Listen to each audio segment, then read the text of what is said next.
Hi, welcome to Devika Ilangovan channel. இன்றைக்கி நம்மளோட சேனலில் பிரம்ம முகூர்த்த பூஜை வீடியோ தான் உங்களோட ஷேர் பண்ணிக்க போகிறேன். நிறைய பேர் அக்கா மார்கழி மாதம் ஸ்டார்ட் ஆகிடுச்சு, நானுமே உங்களை பார்த்துட்டு பிரம்ம முகூர்த்த பூஜை பண்ண ஸ்டார்ட் பண்ணிட்டேன்னு சொல்லியிருந்தீங்க. ரொம்ப ஹாப்பியாக இருந்துச்சு. நானுமே பார்த்திங்கன்னா மார்கழி மாதத்தில் இது 2வது நாள் பிரம்ம முகூர்த்த பூஜை. நான் தொடர்ந்து பிரம்ம முகூர்த்த பூஜை பண்ணிட்டு தான் இருக்கேன். நிறைய பேர் நிறைய டவுட்ஸ் கேட்டிருந்தீங்க. நீங்கள் கேட்ட சில டவுட்ஸ்க்கெல்லாம் எனக்கு தெரிஞ்ச பதில் தான் நான் இந்த வீடியோவில் ஷேர் பண்ணிக்க போகிறேன். நான் பார்த்திங்கன்னா தினமும் காலையில் 4 மணிக்கெல்லாம் எந்திரிச்சு பிரம்ம முகூர்த்த பூஜையை 5 மணிக்குள்ளே நல்லபடியாக பண்ணி முடிச்சிடுறேன். நிறைய பேருக்கு இருக்கிற டவுட் என்னென்னா, அக்கா பிரம்ம முகூர்த்தம் அப்படின்றது காலையில் பண்ண முடியல அப்படின்னா சாயங்காலத்தில் பூஜை பண்ணலாமான்னு கேட்குறீங்க. எனக்கு தெரிஞ்ச வரைக்கும் எப்போவுமே பிரம்ம முகூர்த்தம் அப்படின்றது காலையில் 3:30 மணிலேருந்து அந்த 5:30 மணிக்குள்ளே சொல்லுவாங்க. அந்த டைமில் நம்ம என்ன நினச்சாலும் கண்டிப்பாக நடக்கும் அப்படின்றது நம்பிக்கை. என்னோடய லைஃப்பில் அந்த மாதிரி நிறைய மிராக்கிள்ஸ் நடந்திருக்கு. காலையில் எந்திரிக்கிறதுக்கு கொஞ்சம் கஷ்டமாக தான் இருக்கும். இருந்தாலும் நம்ம காலையில் எந்திரிச்சிட்டோம் அப்படின்னா கண்டிப்பாக அதுக்கான பலன் கிடைக்கும். முடிஞ்ச வரைக்கும் காலையில் பிரம்ம முகூர்த்தத்தில் எந்திரிச்சு விளக்கேற்றி பாருங்கள். அடுத்ததாக கேட்குறது, அக்கா தினமுமே தலைக்கு குளிக்கணுமா? நீங்கள் டெய்லி தலைக்கு குளிக்கிறீங்க அப்படின்னு சொல்லி கேட்டிருந்தீங்க. தினமும் தலைக்கு குளிக்கணும் அப்படின்ற அவசியம் கிடையாது. வாரத்தில் 1 நாளோ 2 நாளோ தலைக்கு குளித்தா மட்டும் போதும்.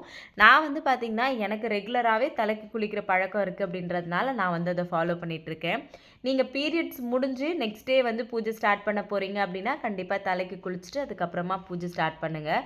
அதே மாதிரி வீட்டில் பார்த்திங்கன்னா நான்வெஜ் ஏதாவது இன்றைக்கி சமைக்கிறீங்க, நாளைக்கு பிரம்ம முகூர்த்த விளக்கேற்ற போகிறீங்க அப்படின்னா காலையில் தலைக்கு குளிச்சுட்டு அதுக்கப்புறமா விளக்கேற்றுங்க. இன்னும் சில பேரோட டவுட்டாக இருக்கிறது என்ன அப்படின்னு பார்த்தீங்கன்னா, காலையில் நாங்கள் பிரம்ம முகூர்த்த பூஜை பண்ணுறோங்க்கா.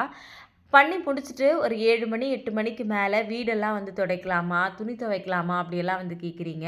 தாராளமாக நீங்கள் உங்களோட வேலை ரொட்டீன் என்னவோ அதை நீங்கள் கண்டிப்பாக ஃபாலோ பண்ணலாம். ஆனால் பிரம்ம முகூர்த்தத்தில், அதாவது காலையில் 3:30 மணிலேருந்து 5:30 மணிக்குள்ளே பார்த்திங்கன்னா வீடு துடைக்கவோ பெருக்கவோ கூடாது அப்படின்னு சொல்லுவாங்க. அதை மட்டும் கொஞ்சம் அவாய்ட் பண்ணிக்கோங்க. அதே மாதிரி இப்போ நீங்கள் புதுசாக ஸ்டார்ட் பண்ணுறீங்க அப்படின்னா எத்தனை நாளுக்கா நாங்கள் பண்ணுறது அப்படின்னுமே சில பேர் கேட்குறீங்க. பூஜை ஃபஸ்ட் டைம் ஸ்டார்ட் பண்ணுறீங்க அப்படின்னா 21 நாள் பிரம்ம முகூர்த்த பூஜை ஸ்டார்ட் பண்ணுங்கள். இன்னும் சில பேர் பார்த்திங்கன்னா, அக்கா இந்த 21 நாளுமே நான்வெஜ் சாப்பிடாமல் இருக்கணுமா அப்படின்னு கேட்குறீங்க. பிரம்ம முகூர்த்த பூஜை பண்ணும்போது நான்வெஜ் சாப்பிடக்கூடாது அப்படியெல்லாம் எதுவும் கிடையாது. நான் அந்த மாதிரி ஃபாலோ பண்ணல. நான் முருகருக்கு விரதம் இருக்கேன் அப்படின்னா மட்டும் 48 நாள் நான்வெஜ் சாப்பிடாமல் இருப்பேன். இன்னும் சில பேர் கேட்குறது, அக்கா எனக்கு காலையில் எந்திரிச்சிட்டோம் அப்படின்னா திடீர்னு தூக்கம் வருது, அந்த மாதிரி இருக்கும்போது நான் தூங்கலாமா அப்படின்னு சொல்லி கேட்குறீங்க. எப்போவுமே பிரம்ம முகூர்த்த பூஜை பண்ணி முடிச்சுட்டு, அதாவது அவ்வளோ சீக்கிரம் காலையில் எந்திரிச்சிட்டு மறுபடியும் போய் நீங்கள் படுத்துட்டீங்க அப்படின்னா கண்டிப்பாக அதுக்கான பலன் இருக்காது. அப்படின்றத தாண்டி அது உங்களுக்கு இன்னுமே ரொம்ப லேசினஸாக தான் இருக்கும். காலையில் எந்திரிச்சிட்டு விளக்கெல்லாம் ஏற்றி முடிச்சுட்டு அப்படியே உங்களோட ரொட்டீனை நீங்கள் ஸ்டார்ட் பண்ணிட்டீங்க அப்படின்னா அன்றைக்கி உங்களுக்கான நிறைய டைம் இருக்கிற மாதிரி கண்டிப்பாக உங்களாலே ஃபீல் பண்ண முடியும். அதே மாதிரி தினமுமே உருளியில் பூ மாற்றணுமான்னு கேட்குறீங்க. முடிஞ்ச வரைக்கும் தினமும் மாற்றுங்க. அப்படி இல்லைனா வாரத்தில் 2 நாள் மட்டும் மாற்றுங்க. இந்த மாதிரி நிறைய டவுட்ஸ் கேட்டுகிட்டே இருக்கீங்க. நான் பார்த்தீங்கன்னா செவ்வாய்க்கிழமை இந்த வீடியோ நாளைக்கு, அதாவது புதன்கிழமை அப்லோட் பண்ணுவேன். செவ்வாய்க்கிழமை அப்படின்றதுனால நான் வாசலில் மஞ்சள் குங்குமம் எல்லாமே புதுசாக தான் வச்சுருந்தேன். அக்கா தினமுமே அப்படி வைக்கணுமான்னு கேட்டிருந்தீங்க. அப்படியெல்லாம் எதுவுமே கிடையாது. அதே மாதிரி வாசலில் உருளி வைக்கிறது அவசியமானு கேட்குறீங்க.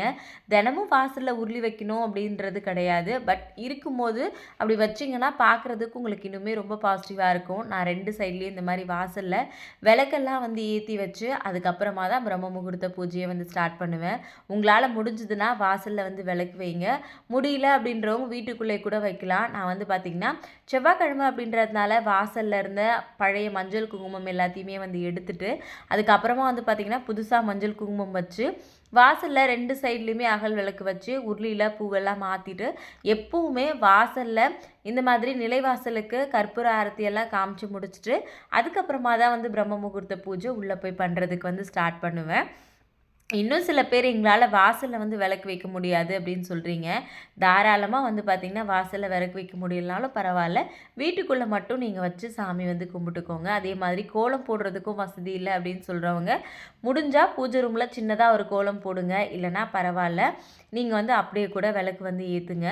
தினமுமே பூ மாற்றணுமா அப்படின்றது ஒரு பெரிய கேள்வியாக இருக்குது. எப்போவுமே பழைய பூவோட சாமிக்கு விளக்கேற்றக்கூடாதுன்னு சொல்லுவாங்க. அதனால் பூ இல்லாமல் கூட விளக்கேற்றுங்க.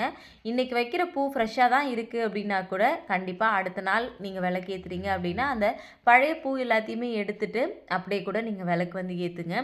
சில பேர் வந்து பூ வாங்க முடியாது அப்படின்றவங்க வாரத்தில் வெள்ளி செவ்வாய் மட்டும் விளக்கு பூவெல்லாம் வச்சு அதுக்கப்புறமா வந்து விளக்கேற்றுங்க. நான் வந்து தினமுமே சாமிக்கு புது பூ வச்சு தான் வந்து விளக்கேற்றுவேன். மேலே இருக்க ஃபோட்டோஸ்க்கெல்லாம் வைக்க முடியுதோ இல்லையோ அட்லீஸ்ட் கீழே இருக்கிற சாமி படத்துக்கெல்லாம் வச்சாவது தினமுமே பிரம்ம முகூர்த்த பூஜை வந்து பண்ணிகிட்ருக்கேன். என்னோடய லைஃப்பில் பிரம்ம முகூர்த்த பூஜை பண்ணி நிறைய மிராக்கிள் வந்து நடந்திருக்கு. என்னை சப்ஸ்கிரைப் பண்ணி என்னை ஃபாலோ பண்ணிகிட்ருக்கிற எல்லாருக்குமே என்னோடய பழைய சப்ஸ்கிரைபர்ஸ் எல்லாருக்குமே தெரியும். இந்த பிரம்ம முகூர்த்த பூஜை நான் பண்ணதுக்கப்புறம் எனக்கு நடந்த பெனிஃபிட்ஸ் எல்லாத்தையுமே உங்ககிட்ட நான் வந்து ஷேர் பண்ணியிருக்கேன். அன்றைக்கி வந்து பார்த்திங்கன்னா செவ்வாய்க்கிழமை தான் வந்து இந்த வீடியோ வந்து எடுத்திருந்தேன். செவ்வாய்க்கிழமை அன்றைக்கி ஷூட்டிங் வேறு இருந்துச்சு அப்படின்றதுனால காலையிலே பிரம்ம முகூர்த்த பூஜைலாம் பண்ணி முடிச்சுட்டு அதுக்கப்புறம் வெற்றிலை தீபமும் 6 மணிக்குள்ளே 6 to 7 ஹோரை டைமுக்குள்ளே போடணும் அப்படின்னு சொல்லிட்டு அதுக்கான வேலை எல்லாமே பண்ணி ஃபஸ்ட்டு வந்து பார்த்திங்கன்னா எப்போவுமே பிரம்ம முகூர்த்த பூஜை பண்ணுறதுக்கு முன்னாடி வீட்டில் இருக்கிற விளக்கெல்லாம் ஏற்றி முடிச்சுட்டு ஃபஸ்ட்டு அதாவது மற்ற சாமி படத்துக்கெல்லாம் கற்பூர ஆரத்தியெல்லாம் காமிச்சு முடிச்சுட்டு அதுக்கப்புறம் தனியாக ஒரு பிளேட்டில் 5 அகல் விளக்கு வச்சு தான் நான் வந்து பிரம்ம முகூர்த்த பூஜை வந்து பண்ணிகிட்ருக்கேன். இன்னும் சில பேரோட டவுட் வந்து அக்கா நீங்கள் தினமுமே குத்து விளக்கு ஏற்றுறீங்க, டெய்லி குத்து விளக்கு ஏற்றி தான் பிரம்ம முகூர்த்த பூஜை பண்ணுமா அப்படின்மே வந்து கேட்குறீங்க. அப்படியெல்லாம் ஒரு அவசியமும் வந்து கிடையாது.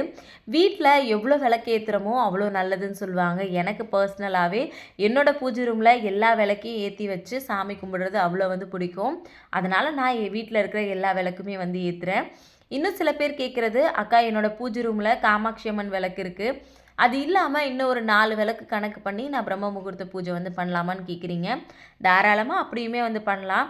எனக்கு வந்து பார்த்திங்கன்னா இந்த மாதிரி ஏற்றி முடிச்சுட்டு தனியாக ஒரு பிளேட்டில் 5 அகல் விளக்கு ஏற்றி வச்சு சாமி கும்பிடுறது ரொம்ப பிடிக்கும். அப்படின்றதுனால நான் வந்து மண் விளக்கு ஏற்றி தான் பிரம்ம முகூர்த்த பூஜை வந்து பண்ணுறேன். உங்களுக்கு எது வசதியாக இருக்கோ நீங்கள் தாராளமாக அதே மாதிரி வந்து பண்ணிக்கோங்க. தினமும் கற்பூர ஆரத்தி காமிக்கணுமா, அதே மாதிரி சாம்பிராணி காமிக்கணுமான்னு கேட்குறீங்க. கற்பூர ஆரத்தி தாராளமாக காமிங்க. அதே மாதிரி மணி அடித்து தான் சாமி கும்பிடணுமான்னு கேட்குறீங்க. பக்கத்தில் வீடெல்லாம் இருக்குது, டிஸ்டர்பன்ஸாக இருக்கும் அப்படின்னு நீங்கள் ஃபீல் பண்ணீங்க அப்படின்னா மணியெல்லாம் அடிக்காமல் கூட சாமி வந்து கும்பிடலாம். அதே மாதிரி வந்து பார்த்திங்கன்னா தினமுமே சாமிக்கு ஏதாவது பிரசாதம் வைக்கணுமா அப்படின்ற கேள்வியுமே அடிக்கடி கேட்குறீங்க. தினமுமே சாமிக்கு கற்கண்டு, சாக்லேட் இந்த மாதிரி உங்களால் எது காலையில் வந்து வைக்க முடியுமோ அந்த மாதிரி வச்சு சாமி கும்பிடுங்க. நான் வந்து பார்த்திங்கன்னா எப்போவுமே கற்கண்டு வந்து இருக்கும், அதை வச்சு தான் வந்து பிரம்ம முகூர்த்த பூஜைக்கு வந்து சாமி கும்பிடுவேன். இப்படி காலையில் எழுந்திரிச்சு விளக்கேற்றிட்டு நம்மளோட டேவை ஸ்டார்ட் பண்ணும்போது நிஜமாவே ரொம்ப பாசிட்டிவாக இருக்குது. நம்மளோட சப்ஸ்கிரைபர்ஸ் நிறைய பேர் இதை சொல்லியிருக்கீங்க என்கிட்ட, அக்கா உங்களோட வீடியோ பார்த்துட்டு நானுமே பண்ணுறேன், எனக்கு இப்போல்லாம் ரொம்ப பாசிட்டிவாக இருக்குது அப்படின்னு சொல்லிட்டு. அதே மாதிரி நிறைய பேர் உங்களுக்கு நடந்த பெனிஃபிட்ஸுமே என்கிட்ட ஷேர் பண்ணியிருக்கீங்க. இன்னும் சில பேரோட டவுட் என்ன அப்படின்னு பார்த்தீங்கன்னா இந்த விளக்கை டெய்லியுமே வாஷ் பண்ணணுமா அப்படின்றது தான். தினமும் வாஷ் பண்ணணுன்னு அவசியம் கிடையாது. வாரத்தில் ஒரு நாள் அப்படி இல்லைனா 2 நாள் நீங்கள் பூஜை பாத்திரம் எப்போ தேய்க்கிறீங்களோ அந்த டைமில் மட்டும் நீங்கள் அகல் விளக்கு எல்லாத்தையுமோ இல்லைனா நீங்கள் பிரம்ம முகூர்த்த விளக்கு ஏற்றுறதுக்குன்னு தனியாக வச்சுருக்கிறதையோ வந்து ஏற்றிக்கலாம். வாஷ் பண்ணி நீங்கள் வந்து எடுத்து வச்சுக்கலாம். நான் வந்து பார்த்திங்கன்னா வாரத்தில் 2 நாள் வந்து என்னோடய பூஜை பாத்திரம் எல்லாத்தையும் வாஷ் பண்ணுவேன். சப்போஸ் ரொம்ப வேலை இருந்துச்சு அப்படின்னா வாரத்தில் 1 நாள் மட்டும்தான் வந்து பண்ணிகிட்ருக்கேன். அதே மாதிரி வந்து பார்த்திங்கன்னா பிரம்ம முகூர்த்த பூஜை பண்ணும்போது வீட்டில் இருக்கவங்க தூங்குறாங்க, அப்போ வந்து பூஜை பண்ணலாமான்னு கேட்குறீங்க. தாராளமாக வீட்டில் இருக்கவங்க தூங்கும்போது நீங்கள் வந்து பூஜை வந்து பண்ணலாம். சில பேர் வந்து அக்கா எங்களுக்கு ஒரே ஒரு ரூம் மட்டும்தான் இருக்குது, அதிலே வந்து பார்த்திங்கன்னா ஒரு கிச்சன் ஒரு ஹால் மட்டும்தான் இருக்குது அப்படின்னு சொல்கிறவங்களுமே இருக்கீங்க. அந்த மாதிரி இருந்துச்சு அப்படின்னா நீங்கள் பூஜை ரூமில் வச்சு கூட கிச்சனில் வச்சு கூட நீங்கள் வந்து பிரம்ம முகூர்த்த விளக்கு வந்து தாராளமாக ஏற்றலாம். ஆனால் கிச்சன்லலாம் வச்சு பண்ணும்போது ரொம்ப சேஃபாக வச்சு வந்து சாமி வந்து கும்பிடுங்க. இதுக்குன்னு செப்பரேட்டாக ரூம் இருக்கணுமாக்கா, எங்கள் வீட்டில் வந்து ஒரே ரூம் தான் இருக்குது அப்படியெல்லாம் வந்து நிறைய பேர் சொல்கிறீங்க. அப்படியெல்லாம் எதுவுமே கிடையாது. மனசார எந்த இடத்துல இருந்து கடவுளை நினச்சாலுமே கண்டிப்பாக அதுக்கான பலன் வந்து உங்களுக்கு வந்து கிடைக்கும். இன்னும் சில பேர் வந்து பார்த்திங்கன்னா இப்போ நாங்கள் வெளியூருக்கெல்லாம் வந்து போகிறோம், அங்கே போயிட்டு பூஜை வந்து அப்படியே கண்டினியூ பண்ணலாமான்னு கேட்குறீங்க. எந்த இடத்துல இருக்கீங்களோ அந்த இடத்துல நீங்கள் தாராளமாக வந்து பண்ணிக்கலாம். அதே மாதிரி 2 நாள் பண்ணுறேன்க்கா, ரொம்ப டயர்டாக இருக்குது, தூங்கிட்டு நாளைக்கு பண்ணலாமா அப்படின்னும் சில பேர் கேட்குறீங்க. ஏதாவது ஒரு வேண்டுதல் வச்சு பண்ணுறீங்க அப்படின்னா தொடர்ந்து வந்து பண்ணுங்கள். அப்போ தான் கண்டிப்பாக அதுக்கான பலன் வந்து உங்களுக்கு கிடைக்கும். அதே மாதிரி டெய்லி ஒரு விஷயத்த நீங்கள் ஃபாலோ பண்ணும்போது கண்டிப்பாக அதில் ஒரு பாசிட்டிவான வைப் வந்து கண்டிப்பாக உங்களுக்கு இருக்கும். ஸ்டார்டிங்கில் எந்திரிக்கிறதுக்கு கஷ்டமாக தான் இருக்கும். கண்டிப்பாக ட்ரை பண்ணி பார்த்துட்டு எப்படி இருந்துச்சு அப்படின்றத சொல்லுங்கள். நான் நல்லபடியாக 5 மணிக்குள்ளே பிரம்ம முகூர்த்த பூஜையை வந்து பண்ணி முடிச்சுட்டு அதுக்கப்புறமா முருகருக்கு வெற்றிலை தீபமும் போட்டு முடிச்சுட்டு நான் வந்து ஷூட்டிங் வந்து கிளம்பிட்டேன். கண்டிப்பாக நீங்கள் கேட்ட கேள்வி எல்லாத்துக்கான பதிலையும் நான் சொல்லியிருப்பேன் அப்படின்னு நம்புகிறேன். இதில் உங்களுக்கு எந்த விஷயம் சரின்னு படுதோ அதை மட்டும் எடுத்துக்கோங்க. உங்கள் மனசுக்கு எது சரின்னு படுதோ அதை மட்டும் நீங்கள் வந்து ஃபாலோ பண்ணுங்கள். இதெல்லாம் பண்ணாதான் கடவுள் நமக்கு எல்லாம் செய்வார் அப்படின்றது இல்லை. இதெல்லாம் செய்யும்போது எனக்கு ஏதோ ஒரு சந்தோஷம் கிடைக்குது. அதனால் நான் என்னோட மன திருப்திக்காக தான் இது எல்லாமே வந்து பண்ணுறேன். அதே மாதிரி உங்களுக்கு தோணுச்சு அப்படின்னா வந்து தாராளமாக வந்து பண்ணுங்கள். காலையில் எந்திரிக்கிறது ரொம்பவே நல்லது. பிரம்ம முகூர்த்த விளக்கேற்றி சாமி கும்பிட்டா தான் காலையில் எந்திரிக்கணும் அப்படின்றதெல்லாம் வந்து கிடையாது. காலையில் எந்திரிச்சிங்கன்னா அன்றைக்கி உங்களுக்கு வந்து நிறைய டைம் இருக்கும். நிறைய விஷயங்கள் யோசிக்கிறதுக்குமே உங்களுக்கு வந்து நிறைய புது புது விஷயங்கள் வந்து யோசிக்கிறதுக்கு வந்து கிடைக்கும். அதனால் எப்போவுமே பிரம்ம முகூர்த்தம் அப்படின்றது ஒரு பொக்கிஷமான விஷயம் அப்படின்றது என்னோடய லைஃப்பில் நான் வந்து ஃபீல் பண்ணுறேன். அதனால் காலையில் முடிஞ்ச அளவுக்கு சீக்கிரமாக வந்து எந்திரிங்க.